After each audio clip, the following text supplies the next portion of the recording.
Olá pessoal, eu sou o Márcio Tavares e esse é o Popcast. O Popcast é uma iniciativa da PopTrade, uma empresa especialista em trade marketing. Nosso objetivo é amplificar a voz do trade marketing, compartilhando experiência, know-how, conhecimento de feras do mercado, nossos clientes, nossos parceiros, especialistas no negócio de trade, para que a gente possa aprender com eles como se faz o trade marketing de verdade no dia a dia. Eu lembro aqui que esse episódio e todos os outros estão disponíveis nas principais plataformas digitais e você também pode nos acompanhar por vídeo no YouTube, no nosso canal do YouTube. Então vai lá, se inscreve, dá o seu like se você gostar e compartilha aí com os seus amigos, porque o nosso objetivo aqui é amplificar a voz do trade marketing e compartilhar esse conhecimento com o máximo de pessoas possível.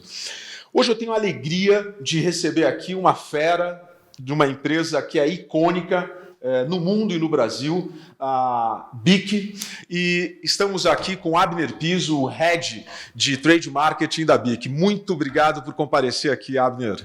Valeu, Marção, obrigado, cara. Pô, um prazer estar aqui. E quero aproveitar para parabenizar também por essa iniciativa. Pô, que legal. Acho que falta isso no mercado ainda. É verdade, verdade. Você vê muito em marketing, muito em vendas e o trade ficou ali um pouco. E a gente tem tanto para contar, né, Abner? Tem tanta história para acontecer. E, cara, eu queria, até para todo mundo saber, como é que você chegou aqui? O que você estudou? De onde você veio? Onde é que você nasceu? Como é que é a tua trajetória até chegar nesse cargo tão importante aqui na BIC? Bacana. Nasci na Zona Leste de São Paulo. Da Gema. É da Gema. Comecei lá. Depois fui mudando de cidade, indo para o interior, estudei em Florianópolis, voltei para São Paulo, morei nos Estados Unidos durante um tempo e tal. Estudei administração de empresas na PUC aqui em São Paulo. Comecei minha carreira em banco, no Santander. Olha só. Você vê, trabalhando como estagiário da controladoria. Trabalho chato pra caramba. Ali eu tive certeza que não era aquilo que eu queria. Né? Então, desculpa, os controladores, né? Mas eu... Não, com todo respeito, toda a área tem sua função, sem dúvida, né? Mas eu queria estar mais próximo ali de uma área de marketing, de vendas, tal. Eu já senti um pouco isso aí na faculdade mesmo. E depois fui trilhando. Então, passei pela Perdigão na época, né? Hoje BRF, Rect, que também na RB aí, uma empresa. Em vendas ou no trade já desde o começo? E aí em marketing. Foram experiências em marketing. Que legal. Ali, inicialmente. Fui para o Carrefour trabalhar no varejo como comprador, então aí, baita experiência. Isso aí muito legal. Conheci o outro lado do balcão, né? Consegui entender a dor. Ali, fazer parte da negociação mesmo. E é interessante isso até porque o comprador, a grande função dele, na verdade, é vender. Né? Sem dúvida. E aí o pessoal, né, às vezes confunde muito isso, né? Fala, não, mas você tá... Então ali era até o nome mesmo, não é comprador, né? As pessoas encaram como, vou lá falar comprador do varejista e tal, mas não é isso, a função dele é ser responsável pela venda e pelo controle de margem, né, de resultados. Então foram 4 anos ali no varejo, muito, muito bacana e enriquecedor. E depois eu fui para a indústria, aí passei por PepsiCo em vendas, AB Brasil também em vendas, PepsiCo também trade, tá? Então tive uma parte importante de trade na PepsiCo também. AB Brasil era vendas com responsabilidade de trade já, e aí na BIC responsabilidade integral em trade, né? Então foram várias empresas ali ao longo do caminho. Bacana que você conseguiu adquirir conhecimento em grandes empresas, primeiro é isso, né? Uma experiência muito potente, forte, e em áreas diferentes dentro dessas empresas, né? Porque é legal quando você tem uma visão do outro lado também, você fica mais... facilita até a tua interlocução, né? Com o varejo, com a indústria, com quem quer que seja. Isso muito mesmo, bacana, isso muito mesmo. Bacana. E você, que time você torce, sabe? Pro São Paulo. São Paulo. Eu sabe que eu sou de Curitiba, mas o meu time aqui em São Paulo é o São Paulo também. Tem que ter um local, né? Sempre para você torcer. Mas não é, né? Acaba que meio que parece que todo São Paulino não acompanha muito. É verdade. Ultimamente não está rodando. O Abner, hoje você é o head de uma área tão importante quanto o trade marketing numa empresa icônica, né? Uma empresa que é admirada, que é reconhecida. Eu acho que tem um nível de conhecimento da marca no brasileiro absurdo, de penetração incrível. E é uma marca também que, além da caneta, né, que todo mundo conhece e usa, tem uma série de outras categorias também, o que deixa o trabalho mais divertido também, mais desafiador, né? Fala um pouco pra gente disso, como é que é esse teu dia a dia aí com as diferentes categorias da BIC? Bacana. E isso é muito legal, né? Porque de todas as outras empresas, acho que a BIC tem uma particularidade de ida ao mercado, a forma com que a gente vende as 3 categorias é distinta. E aí explica um pouco por Explica quais são as 3 para o pessoal entender. Legal. Também. Então vamos lá, a gente tem a categoria de lâminas, né, que compõem aí masculinas e femininas, né? Então lâminas de barbear ou de depilar. A categoria de isqueiro, que é muito icônica, e a categoria de papelaria, que é uma categoria também conhecida inicialmente pela caneta, mas com várias outras segmentações ali dentro. Então, como que funciona isso? E esse é um dos desafios do trade, eu acho, né? Que é justamente levar o produto para o mercado para o consumidor encontrar. E se eu pego a categoria de lâminas, ela parece um pouco mais tradicional no sentido de ela estar no supermercado, então você vai num grande key account, aí você encontra o produto, ela está num pequeno varejista, né? Então é uma rota de mercado mais comum para grandes empresas do mundo aí de bens de consumo. De consumo, sim. A categoria de isqueiros já é uma categoria que ela não está no supermercado, né? Então o grande desafio é fazer uma distribuição em uma série de pontos de vendas pequenos, distribuição numérica ali. É capilar demais, né, essa categoria. Muito capilar. Então, ela tem que estar na conveniência, na banca de jornal, né? Ela tem que estar no supermercadinho ali do lado também. No posto de gasolina. No posto de gasolina ali, né? Na loja do posto de gasolina. E no supermercado mesmo você encontra muito pouco. E a categoria de papelaria, ela é uma categoria que predominantemente está nas papelarias, né? Mas também se encontra em alguns outros com poucos produtos. Então, a caneta BIC em si, você até encontra no supermercadinho, mas na hora que a gente está falando de extensão de portfólio, que é o que a BIC precisa desenvolver e faz um esforço para isso, a papelaria ainda é a fortaleza como canal. Então, são 3 canais, né, separados, com desafios muito interessantes. Eu não sei da tua experiência, mas pensando aqui, são poucas empresas que têm uma variedade de canais de venda como tem a BIC, né? Exatamente. O que é um baita desafio para quem está na tua cadeira, né? Isso aí. Porque são estratégias diferentes também para você ser bem sucedido. Isso aí. Você tem clientes diferentes e tal. E uma curiosidade dentro disso é o isqueiro BIC. Hoje ele está em 550 mil pontos de venda, mais ou menos. Meu Deus! E se eu pegar como SKU, o isqueiro BIC está mais distribuído do que Coca-Cola. Uau! Então, como SKU, claro, não como marca. Sim. Mas, então, a gente está em termos de distribuição comparável com bebida.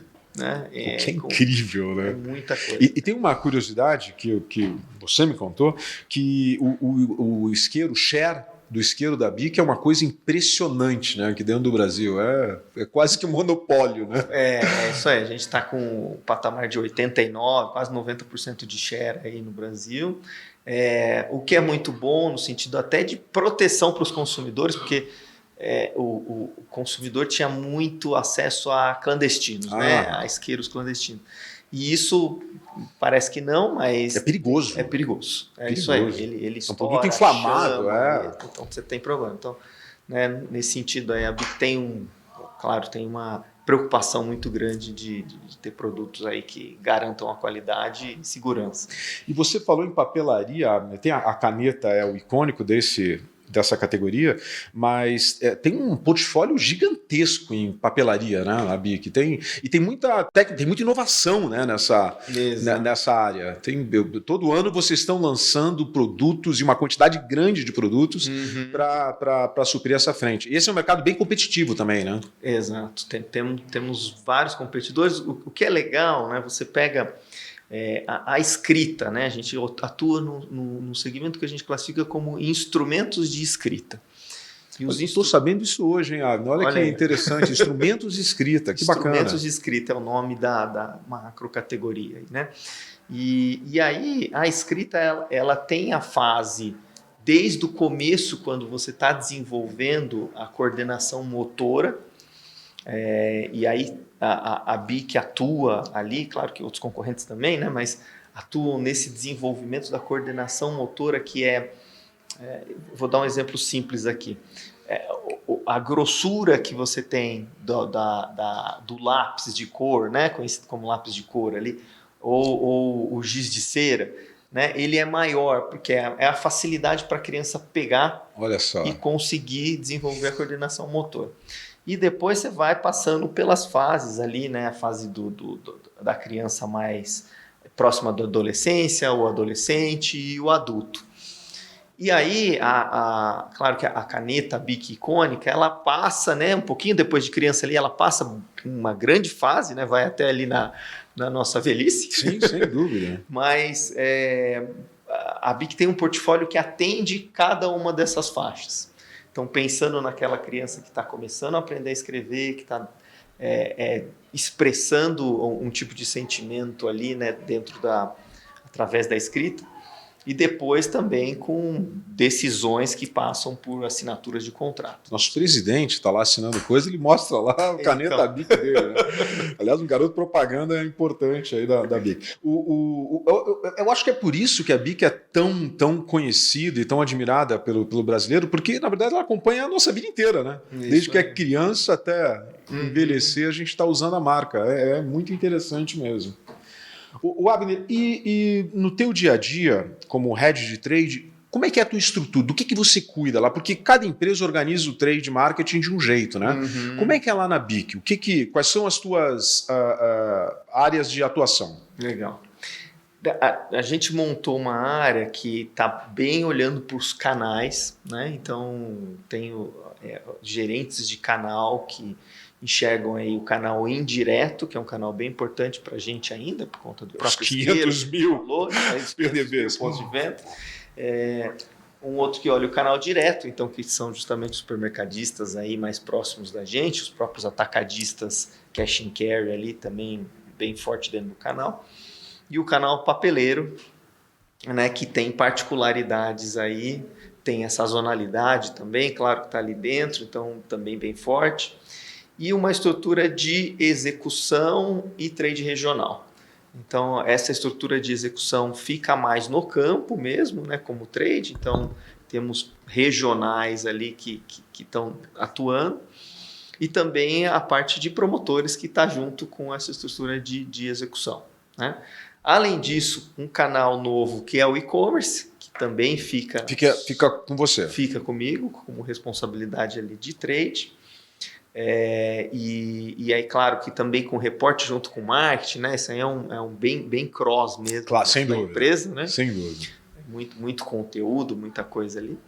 E dentro ainda da área de trade, a gente tem até uma coisa interessante, né? Comparado com outras experiências que eu tive, um designer. E esse designer, ele ajuda em toda a elaboração nossa de materiais de ponto de venda, né?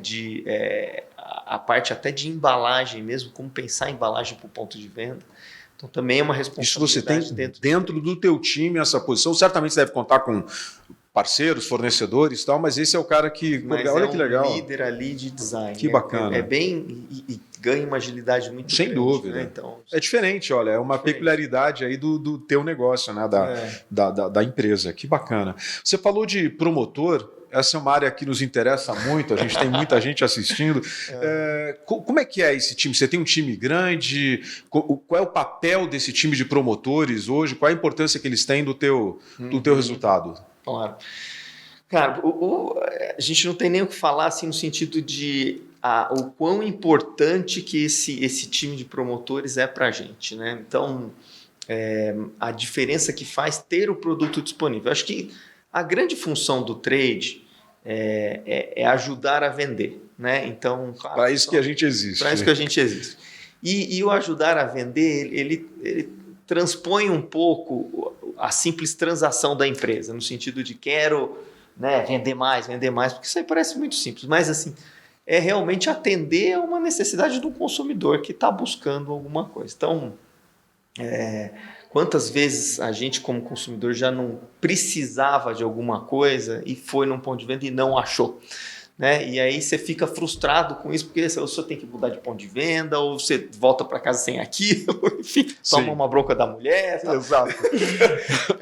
E aí, cara, eu acho que ter essa estrutura, hoje a gente está ali com quase 200 promotores, né? Trabalhando junto com a POP. Um grande time. É fundamental para que todo o conceito da empresa chegue na mão de quem está buscando, né? Então, a BIC tem isso aí de ter produtos simples e que tragam, de algum jeito, uma alegria para o consumidor, né? Enquanto estão usando o produto. E isso aí, assim, só é possível se tem alguém na ponta ali que está colocando isso, disponibilizando, né? Então, para a gente...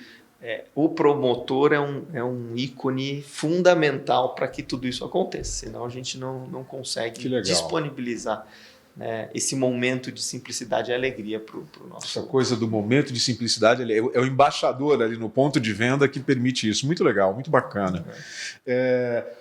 Abner, vocês desenvolveram um conceito de loja perfeita, que tem lá o nome específico de vocês, que é muito bacana também, né? Isso eu acho que ajuda a potencializar o poder da marca no ponto de venda, né? Fala um pouco pra gente sobre isso. Sem dúvida. Cara, isso aí acho que foi uma parceria muito grande aqui, né? BIC e POP.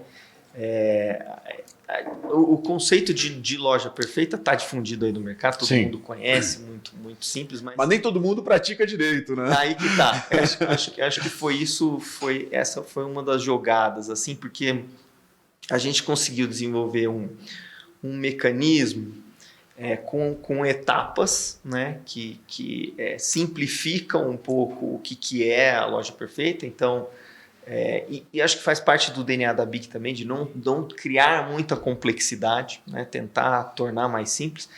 E mesmo assim a gente está reformulando para deixar mais simples ainda, né? A beleza está no simples. Tá no simples. Então, ali com etapas que a gente mede cada um dos pontos. E eu acho que o mais importante do Loja Perfeita é você saber o que você precisa corrigir, né? Então, mais do que o nome e visitar aquela loja, ela tá linda, tal, é você saber, cara, onde que eu tô errando, né? E o que eu posso melhorar. Acho que é isso que traz de grande benefício. E aí, quando a gente mediu tudo isso, a gente tinha índices bem, não digo baixos, mas índices que não eram satisfeitos. E tivemos uma evolução impressionante, né, nos últimos um ano aí de implementação. Assim, como faz a diferença, né? Esse olhar, né? Diferença, cara. E em conjunto, né? Claro, de novo, o promotor ali entendendo isso aí. Quando ele precisa entender, por isso que precisa ser simples. Eu acho que esse é o grande segredo, né? E aí ele faz a diferença mesmo na loja. Facilita a vida do shopper, né? Do cara que está comprando, do consumidor. É muito especial e eu conheço bem esse programa. Eu acho que é um dos melhores que eu vi, justamente pela simplicidade e pela capacidade de alcance que ele tem. É muito bacana, dá muito orgulho de ver empresas praticando de fato o conceito de loja perfeita e obtendo esse tipo de resultado, né? A gente fez um trocadilho ali, né? Que ficou... BIC, que é Best in Class, né? Então, a loja melhor da classe. Que legal, muito bacana esse resultado, parabéns. Você, me conta uma coisa, você assumiu recentemente também uma missão de ajudar os nossos hermanos argentinos, então passou a ser também responsabilidade tua, da BIC aqui, Brasil. Como é que é essa experiência de internacionalizar esse conhecimento? Certamente lá o mercado é diferente, tem as suas peculiaridades, né? Como é que é esse desafio, Abner? Legal, assim, no sentido de... A BIC, então... antes os países eram separados, o General Manager separado, isso aí teve uma junção, então o GM do Brasil responde pelos dois países. É um francês, né? Ele é belga. Ah, ele é belga. Verdade, isso. Mas está perto dos franceses ali. E Olivier, né? E aí a gente começou a conhecer o país, indo lá, visitando, fazendo mercado e tal, e entendendo um pouco de como eles funcionam. Algumas coisas que me surpreenderam, né? Porque às vezes a gente vê o noticiário e tal, mas se você fala, cara, puta, o tema de preço lá, né, é um negócio assim muito louco, porque a inflação gigantesca, produtos que você não pode mexer o preço. Então, o nosso concorrente lá, grande, ele tem um preço travado. Né? O governo controla o preço dele. Isso é muito maluco. A gente já viveu isso, né? A maior parte das pessoas não, mas eu já vivi muito bem esse negócio de hiperinflação e é muito maluco isso. Então, eu tomei um susto quando eu vi, porque tinha lá um tag, né? Esse produto é controlado pelo governo e não pode mexer. O nosso não. Então a gente tem uma liberdade diferente do nosso concorrente. Na mesma categoria tem uma empresa que é controlada e outra não. Isso aí. É um país peculiar, hein? Peculiar. E os caras escolheram, falaram, não. E são SKUs também, né? Não é E aí, claro, tem manobras, né? Para passar por isso e tal, mas isso aí foi um negócio que eu falei, cara, que interessante. E preço é um fator super importante para trade, para execução, tal. O quanto que isso aí... Né, influencia ali na execução do dia a dia mesmo. Uma outra coisa também é o formato de trabalho da região de organização dos próprios promotores, está muito diferente do que a gente estava fazendo aqui. E aí, quando a gente começou a comparar o modelo de gestão da Argentina na área de trade, o nosso modelo, a gente está coisa de 4, 5 anos para frente. Né? Então, mudanças que foram feitas nos últimos 4, 5 anos na área de trade no Brasil ainda precisam ser implementadas lá.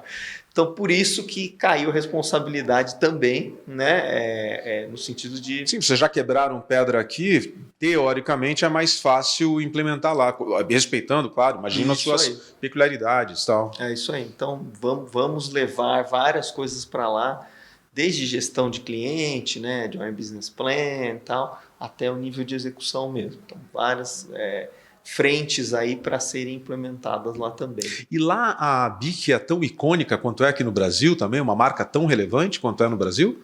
Sim, mas temos mais concorrentes lá. Ah, é mesmo? Isso, é interessante porque tem muito produto importado, né?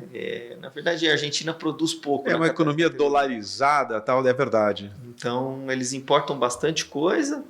Agora, recente com bloqueios de importação, tá uma loucura lá também, mas... inclusive a gente produz aqui e exporta para lá, então tem essas particularidades, mas a categoria lá de papelaria ela é mais forte do que aqui no Brasil, percentualmente do faturamento da empresa, e a categoria de lâminas é menos desenvolvida. Então isso é até interessante porque lâminas está mais perto daquela execução no ponto de venda mesmo, dos grandes varejistas e tal. E um dos desafios lá é desenvolver lâminas ainda.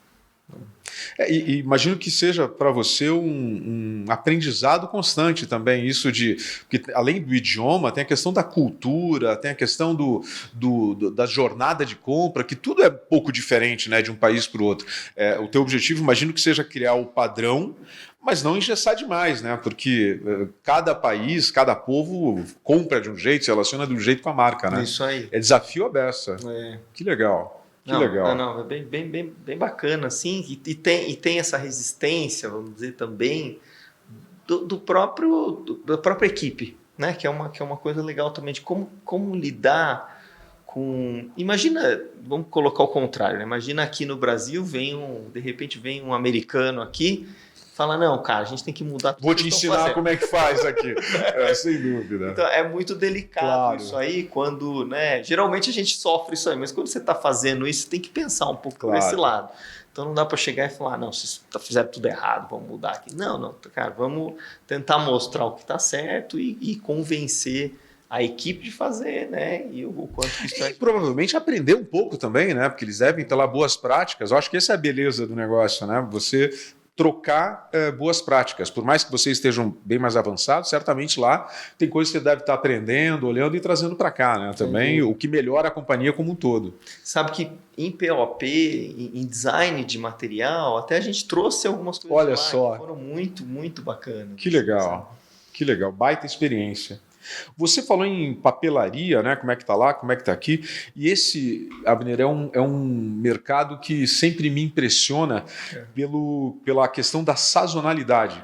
A gente tem no Brasil, tem no mundo inteiro, claro, mas eu conheço aqui no Brasil essa importância que tem a volta às aulas no segmento de papelaria e para a BIC muito, né? Então tem um período muito curto do ano onde tudo tem que acontecer da forma mais perfeita possível para o ano ser bom. Exato. E como é que é isso, cara? Isso é uma dor de cabeça enorme, requer, imagino, muito planejamento e muito suor ali, né, no período de execução, né? É legal. Da minha experiência mesmo foi isso aí, né? Eu tinha até um pouquinho ali de festa junina quando eu estava na Pepsi, que é o que a gente fazia, né? Ainda sem tanta final de ano lá na Perdigão que você trabalhou? Também tinha final de ano na Perdigão. Mas não se compara a volta às aulas, né, Abner? Não, cara, muito, muito interessante. E é legal ver isso aí, né? Como é que é um pouco dessa jornada, né? Do shopper ali, né? Então, por que realmente acontece ali naquele momento? Por conta da lista escolar. Basicamente é isso. Então, a pessoa recebe a lista escolar, espera esse momento da lista escolar para tomar a decisão do que ela vai comprar, porque é o filho, né? E é um valor representativo, né? A lista de material escolar. Sim, exatamente. Então, essa mãe, ela, né, de forma geral, ela pegou aquela lista até dia 1 de janeiro. Dificilmente ela está pensando nisso, porque, né, tem outras prioridades. Muita outra coisa acontecendo. Mas bateu dia 1º de janeiro, que a escola já disponibiliza ali, né, logo no comecinho do ano também, a lista escolar. Aí já sai nessa procura que dura, dependendo, né? Tem ano que as aulas começam um pouco mais perto de março, mas muitos anos começam ali já no começo de fevereiro. Próximo ano, por exemplo, que o carnaval está mais para trás, tal, isso aí traz um pouco volta às aulas. Deixa a sazonalidade ainda mais apertada, né? Então tem uma força ali grande. Bom, o que a gente precisa fazer para isso, então? Comunicação no ponto de venda é fundamental. Então a gente tem um mutirão aí de implementação, né? A gente praticamente dobra a nossa força. Isso eu acho que é legal falar, né? A importância lá do promotor no ponto de venda. Vocês dobram o time para conseguir ter uma presença relevante no ponto de venda, né? De material, de produto, de exposição. Isso aí. É um movimento intenso esse. Movimento intenso. Você tem a montagem que toma um tempo, né, do promotor, e cada vez mais a gente está tentando fazer materiais mais simples para esse cara montar, que acho que é fundamental aí no desenvolvimento de material. Você fala, cara, tem materiais maravilhosos, só que o cara demora um dia inteiro para montar aquilo. O cara fala, cara, tô perdendo o tempo inteiro, né? É o custo-benefício aí. Né? E o promotor também não gosta disso. Claro, fala, lógico. Cara, pô, muito tempo complexo, tem que pegar, não sei o que é peça assim. Então a gente tenta desenvolver materiais que sejam mais fáceis. Por conta dessa grande demanda e da velocidade que você precisa para colocar tudo isso no ponto de venda. Temos, obviamente, concorrente também fazendo isso no mesmo momento. Então, é guerra, né? Você tem essa disputa ali na loja, né, bem forte do espaço no ponto de venda. Acho que a comunicação também é fundamental, porque ainda se eu pegar... Eu vou comparar com Páscoa ali, né? Que é outra muito nervosa. Que é outra muito nervosa. Mas a gente tem ali o ovo de Páscoa, vamos dizer, ele é relativamente simples de você entender. Você chega ali e fala, cara, esse chocolate aqui tem isso, esse sabor, não sei o que. A gente tem uma complexidade que muitas vezes vem na lista escolar, escrito lá assim, compro para mim giz de cera 12 unidades. Né? Ou vem escrito, enfim... caneta esferográfica, de forma geral. Então, tem coisas que são mais fáceis de compreender, tem coisas que são mais difíceis de compreender ali pela mãe. E isso, na hora que chega no ponto de venda, você tem que trazer essa comunicação para a compreensão da categoria, que já não... Facilitar a vida do shopper, né? Para ele tomar essa decisão. Tomar essa decisão. E isso aí também não é fácil para o varejista se organizar, porque ele fala, para quem que eu vou dar essa prioridade de espaço e de comunicação? É interessante que o canal supermercadista, ele vem crescendo, né, na categoria. Então, na pandemia isso ganhou bastante relevância, porque muitas papelarias fecharam, e as pessoas compravam dentro do canal varejista tradicional ali. Então, tem crescido a importância do canal tradicional no supermercados, hipermercados, alimentar, para o volta às aulas também? Tem também. Olha tem só. Também, né? E aí você tem que levar material para esse espaço, que é um espaço mais reduzido também, né? Sim. A gôndola menorzinha ali, e chamar atenção para esse corredor, que é outra coisa também, né? Que não está no fluxo quente do varejo. E na papelaria ali, grandes, né? Calunga, por exemplo, tal, a gente tem um parceiraço da BIC. Que é um parceiro grande, a gente tem espaços e materiais bem legais. Então, é uma loucura, claro, precisa de planejamento. A gente começa a falar dos materiais do próximo ano, já, né, praticamente agora no fim do ano, para o começo do ano. Jura, um ano antes, olha só, quanto planejamento mesmo. Terminando um pouco da loucura aqui, mais do selim mesmo, a gente já começa a pensar nesses outros materiais e tentar trazer inovação, né? Uma das coisas que nós vamos buscar é justamente, cara, como é que esse contato do shopper lá dentro, como é que a gente facilita a vida dele? E a gente vai um pouco para o canal digital, que é um teste que nós vamos fazer, que é o teste do contato ali via WhatsApp, para ver como é que funciona, tal. Então, vamos ver, acho que ainda é uma coisa para o futuro, né? Mas temos que começar também pensar nisso aí. Tem que ir experimentando já. Experimentando. Que legal. Você tem uma expectativa de dificuldades especiais por conta do final da pandemia agora e mudar o modelo de compra, o hábito de compra do shopper? Porque na pandemia foi diferente, né? Foi diferente. O volta às aulas foi diferente na pandemia. Você acha que agora a BIC volta para o modelo normal no sentido de como era antes da pandemia, ou a gente tem um novo normal, um novo jeito de oferecer o produto, fazer o sellout dos produtos? Uhum.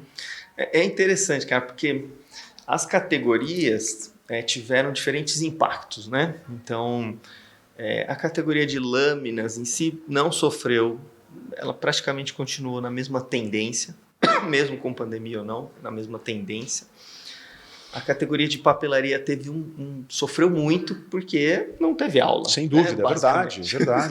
Então a gente não tinha demanda, né? Então você falava, cara, as pessoas não estavam procurando, não precisavam dos produtos. E isso pós-pandemia voltou até com uma força maior que a gente esperava, porque aí teve muita coisa que muitas vezes a pessoa carrega de um ano para o outro, e como você teve um espaço... Teve um hiato aí, olha então só... As pessoas buscaram reposição. A própria categoria, produtos nem só da BIC, mas, por exemplo, mochila, né, faltou no mercado, assim, porque as pessoas queriam, né, renovar. Olha que interessante, é verdade. Teve uma demanda muito alta, e, claro, a gente também está com essa expectativa agora, porque ainda do ano passado ainda tinha um pouco de dúvida. Sim. Então, esse volta às aulas agora para o começo do ano que vem, 2023, a gente acha que ainda vai ser mais completo. Então, foi interessante esse gap e depois uma recuperação muito forte. E a categoria de isqueiros, que foi bem particular também, ainda tem um uso por fumantes muito grande de isqueiros, e o uso acabou se intensificando um pouco na pandemia, né? Então, as pessoas não estavam indo tanto para o escritório, ficando mais em casa, tal. Isso aí intensificou o uso do isqueiro. E para outras ocasiões também do isqueiro, que acaba sendo o próprio cozinhar em casa, acender uma vela, enfim, ter outras ocasiões de uso ali. E o isqueiro teve esse boom na pandemia e manteve isso pós-pandemia. Olha que bacana. Também, né? Então foi um bom resultado e um bom aprendizado aí que aconteceu, e a expectativa agora é que tenha um volta às aulas icônico, em função desse ato todo que a pandemia proporcionou, né? Baita desafio, Abner, baita desafio. Abner, vamos brincar de filosofar agora? Tá, Vamos brincar de adivinhar futuro. A gente está vivendo no trade marketing aí mudanças importantes, tem tecnologia cada vez mais presente no nosso dia a dia, tem o shopper se transformando, né? A jornada de compra hoje é uma maluquice, né? O shopper escolhe aonde ele compra, aonde ele recebe, como ele paga, isso mistura o tempo inteiro. A velocidade da logística, da entrega, todo mundo quer tudo ao mesmo tempo, comprar e já receber, e hoje é possível isso, né? Você compra e recebe no mesmo dia na tua casa. A gente tem a importância de dados também, né? Que cada vez é mais relevante, a gente tem acesso à informação, e eu acho que o grande desafio não é nem mais buscar informação, é como trabalha, né, essa informação no dia a dia. Como é que você vê? Para onde a gente está indo aí nos próximos anos, cara? O que vai acontecer com o trade marketing? Vai acabar ponto de venda? Vamos tudo para o digital? O que você acha? É interessante, porque para mim ainda são realmente dois mundos. Apesar do omnichannel, né, ser uma realidade, que esses mundos eles se conectam, mas é muito difícil ainda, e eu não vejo, né? Eu vejo alguns toques, mas de uma mudança. Então se fala sai do offline e vai para o online, ou de um caminho de isso aí se misturar muito forte. O que eu quero dizer com isso é o seguinte: a experiência, por exemplo, que você tem no online hoje, por mais avançado que já esteja com a Amazon, com não sei o quê, não é a experiência que você tem no ponto de venda. Então, você transitar numa gôndola, né? Você olhar e conhecer lançamento de produto, você ver o que realmente está ofertado ali de forma geral. Ainda não se achou um formato online que agrade isso. Que substitua isso. Que substitua isso, né? E não é nem a experiência em si de sem pegar o produto, mas a experiência dentro de olhar a categoria. Né? Então, por exemplo, uma gôndola digital, ninguém não fez isso ainda. Eu não sei se funciona também, se faria sentido ou não. Talvez o metaverso traga isso em algum momento. Pode ser. Não sei se as pessoas vão ter paciência também.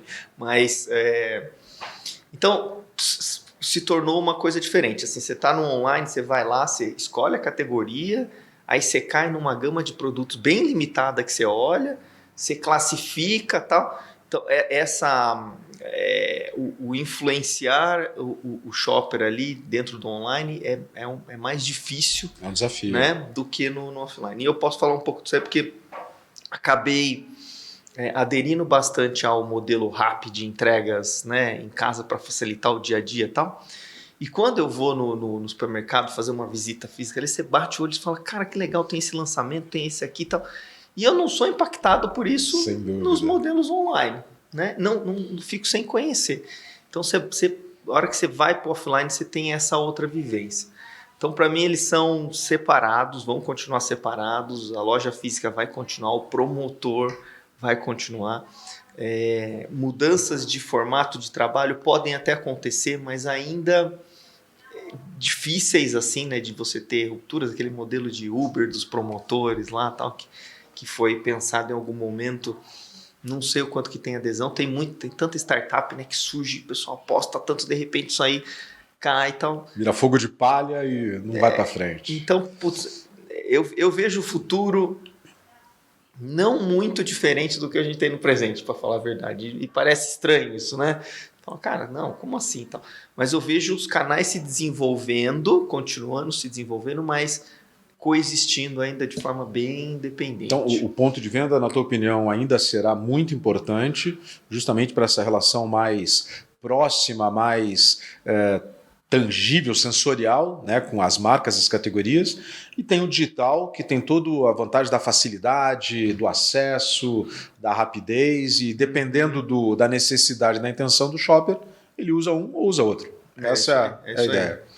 Não, e continua sendo ainda experiência. Claro que assim, cara,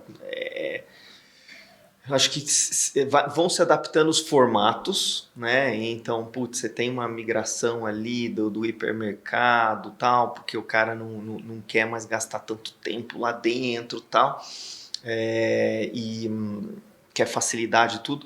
mas ao mesmo tempo, e aí você vai ter formatos menores, mais fáceis do que era comprado do dia a dia, e ao mesmo tempo acabar que o cash lá se desenvolveu tanto que o cara tá buscando isso aí, não se importa em pegar fila, em demorar, tal. Então você vê, né, tendências muitas vezes que eram tão faladas, né, no momento de falar, não, vai acabar o hipermercado por conta desse tempo, dessa demora ali dentro. Aí vem o cash que quebra tudo isso e cresce pra cacete. Então por isso que, para mim, assim, eles se adaptam um pouco, mudam um pouco de nome, né, mas continua. Essa mistura do online e do offline que vai ser interessante de pontos de contato. Claro que a gente está falando aqui do mercado muito mais próximo do nosso, claro, de bens de consumo e tal. Né? Você vai para o mercado de eletrônicos, isso varia muito, tal, sem isso dúvida, bem diferente. Sem dúvida. Eu acho que tem que respeitar essa peculiaridade também. Tem uma coisa de tendência, né, no Brasil que é bem nossa, jabuticaba, que é o atacarejo, né, o cash and carry.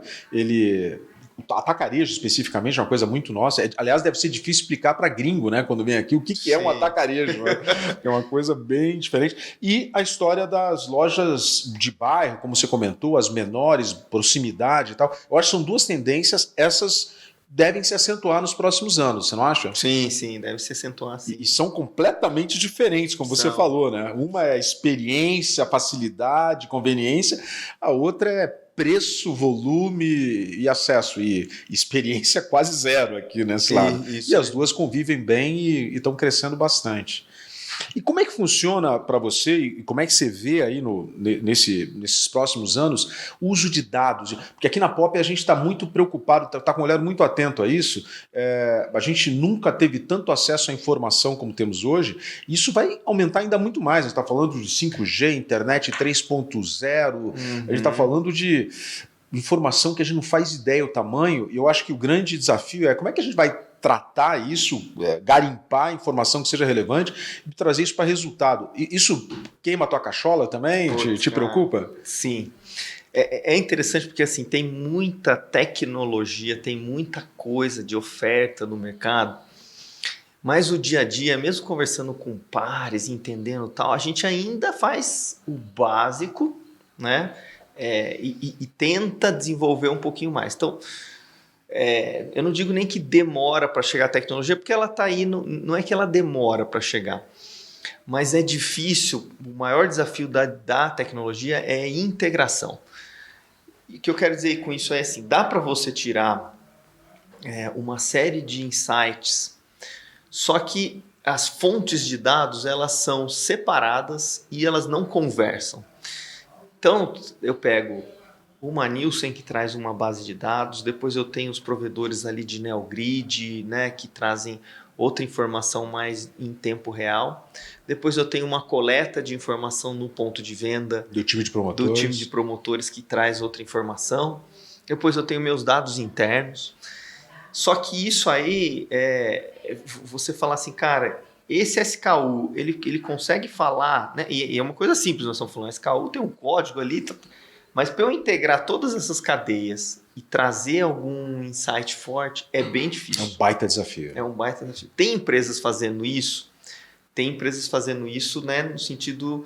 Mas mesmo assim, é a dificuldade ainda que a gente conversa com essas empresas para falar, cara, eu quero o cara fala assim, cara, eu consigo trazer um pedaço para você, mas eu não consigo conversar com o todo, né? Eu concordo com você, cara. Eu acho que esse é o grande desafio que vai ainda levar muita energia nossa, mas é importante demais, né? Você conseguir trabalhar, integrar essas informações, como você disse, para ela realmente criar valor, né? Senão você só fica com um monte de relatório, um monte de dado na mesa. E às vezes cada um te traz uma conclusão. Também, né? É verdade. Isso aqui está me indicando para eu ir por esse lado aqui, que eu preciso melhorar tal indicador, esse outro aqui já me fala tal coisa. Então, e não é que a tecnologia é isso aí, não é que a tecnologia não está disponível, ela está, né? Você tem ali em machine learning, em N coisas que daria para você fazer tudo isso. Mas você pegar e falar, preciso falar com 5 fornecedores diferentes, conectar esses caras junto aqui, pegar um outro cara que vai processar tudo isso. Aí a hora que sai essa informação, como é que eu interpreto tudo isso também? Então, acho que ainda tem um desafio de integração mesmo, cara. É janela de oportunidade. Eu vejo isso como uma oportunidade que a gente tem de melhorar mais o trade. Eu acredito demais nessa frente de dados e concordo com você que tem tudo para evoluir. É mar azul aí para evoluir. Não, né? total. Mar azul e turbulento. Turbulento. Porque a gente ainda tá para trás. Sem dúvida. Para trás, muita empresa ainda para trás. Falo, tem uma ou outra iniciativa, mas realmente não é um negócio grande. E Abner, e o reconhecimento por imagem? Que hoje é um desafio. A gente está falando de dados, a gente está falando de uma das fontes importantes, você falou, é informação que vem lá do ponto de venda, né, que os promotores coletam, e a gente está falando muito do tal do image recognition, do reconhecimento por imagem, que os algoritmos já leem as informações lá de participação na gôndola, de preço, de disponibilidade. Você acha que isso é uma moda, é uma tendência, veio para ficar? O que você pensa do reconhecimento por imagem pensando em trade? Cara, eu acho que é uma tendência, vai evoluir. A gente aí está pegando a parte inicial, que é a captura do dado, né? Sim. Então você fala assim, bom, eu tenho hoje captura de dado muito eficiente no transacional, porque ele já é um dado online. Agora, a captura do dado ainda no pessoal, que demanda tempo, isso aí vai trazer uma eficiência. Então, não tem o que falar nesse sentido de como que você captura dados mais eficientes, mais precisos. Sim, mas a precisão também melhora bastante. Isso aí, né? E ganhando tempo, né? Que está dentro da eficiência, ele ganhando tempo do promotor na execução. Então vai acontecer, a gente ainda tem muito teste, né, para fazer. Já conversei com algumas empresas que falam, cara, isso aí está funcionando muito bem para mim. Né? Legal. Então, eu acho que sim, é uma ferramenta que deve ser presente aí no dia a dia das operações de trade. Isso aí. Eu acredito da mesma forma, acho que é um movimento que veio para ficar. A tecnologia normalmente é assim, né? O preço é muito alto, impeditivo no começo, você vai ganhando escala, o custo vai viabilizando e a gente vai integrando então a solução. Eu acho que isso vai facilitar bastante no nosso futuro próximo aí das nossas operações de trade aqui no Brasil e no mundo inteiro, né? Porque ainda está começando no mundo inteiro, é uma solução nova. E com relação aos profissionais, você acha que está mudando o perfil do profissional de trade por conta dessas mudanças tecnológicas, por conta de uma mudança geracional também? Como é que você acha que é o profissional de trade aí do futuro? Que conhecimentos esse cara deveria ter? Você sabe que recentemente, assim, eu tenho visto bastante gente que está optando pela carreira em trade. Né? Então, ela está ganhando valor a pio, né? É verdade. Então, assim, você tinha muito profissional, cara, eu mesmo, né? Então, na marketing, vendas e tal, e o trade está ali como uma coisa. Mas tem gente que já tem a formação inteira de carreira dentro da área, o que é muito bacana, né? Então, o cara conseguiu se especializar ali em trade. E por um outro lado, agora você está trazendo gente também que está com a cabeça digital, né, com esse modo digital, porque o e-commerce vai ganhar relevância, vai ter um espaço maior ali na venda, e como é que você faz esse trade ali dentro, né, que tá falando, a experiência que o cara tem na loja hoje, para levar ali para dentro... É um baita desafio, é verdade. É um desafio. Então, tem uma geração nova aí que está vindo com formações mais próximas da área digital, que entende um pouco do offline e carrega isso ali para dentro. Então, tem muitas empresas, não é só a BIC, que o canal e-commerce está dentro da área de trade, né, como um dos tratamentos ali, como canal também, tratado como canal. Então, como futuro um pouco da área e os profissionais, eles têm que estar mais preparados para a execução digital também, né, como levar isso para o digital. Porque muito cliente está integrado. Né? Sem dúvida, então, sem dúvida. E tem sido difícil contratar esses profissionais? É uma mosca branca aí? Vocês têm um papel também de treinar como indústria, treinar os profissionais também, eles já têm a preparação, como você falou, mas tem um papel muito grande de cultura, de treinamento, de preparação desses profissionais, né? Isso é relevante lá na BIC também? Sim, cara. Não é fácil mesmo, tô falando não é fácil, né? Tanto é que a gente tem especialistas em cada uma das áreas. Se eu falar do online e offline, eles ainda não estão conectados, né? Então, gente que teve uma boa vivência com o e-commerce, com o digital e também com o offline, né, é pouca gente hoje, ainda mais quando você está falando nível analista, coordenador ali, né? Então vai ser um diferencial o cara que conseguir, né, falar, bom, eu como formação, né, eu tô no offline, quero ir para o online, ou vice-versa, né? Então comecei no offline, vou para tudo ao mesmo tempo offline, agora. Então não é fácil mesmo encontrar esse cara que tem essa dupla formação dentro do trade do futuro. E ao mesmo tempo cada vez mais importante esse cara. Então é uma carreira aí bacana de se buscar, né? Com o trade crescendo de importância, é muito legal. Abner, eu queria agora, obrigado aí por dividir com a gente toda essa experiência, todo esse conhecimento, mas eu queria contar para o pessoal o lado B do Abner. Quando o Abner está sem o crachá, tá com a camiseta no final de semana, o que você gosta de fazer? Quais são os teus hobbies? Como é que você se diverte? Legal, cara. Além das 2 filhinhas, que é uma delícia, claro, tomando conta da família, a gente tem um lado familiar bem... Quantos anos tem tuas filhas? Tem uma de 5 e uma de 1, acabou de fazer que delícia. Então, muito bom essa idade, né? Das crianças. Cara, eu sou um cara aventureiro, cara. Então, assim, eu já mergulhei com tubarão branco. Uau! Já saltei de paraquedas, já pilotei avião, já velejei. Que mais que eu posso falar aqui? Putz, você gosta de aventura mesmo? De aventura. Minha recém, que faz 1 mês e pouco que eu voltei, eu fui fazer o trekking do Base Camp do Everest. Então, é aquele que você vai... Fui pro Nepal, né? Uma viagemzinha um pouco longa. Outro lado do mundo. E lá fiz um trekking que demora... O trekking em si são 11 dias... pegando altitude, subindo, né? Se adaptando com muito frio. Que experiência incrível, cara.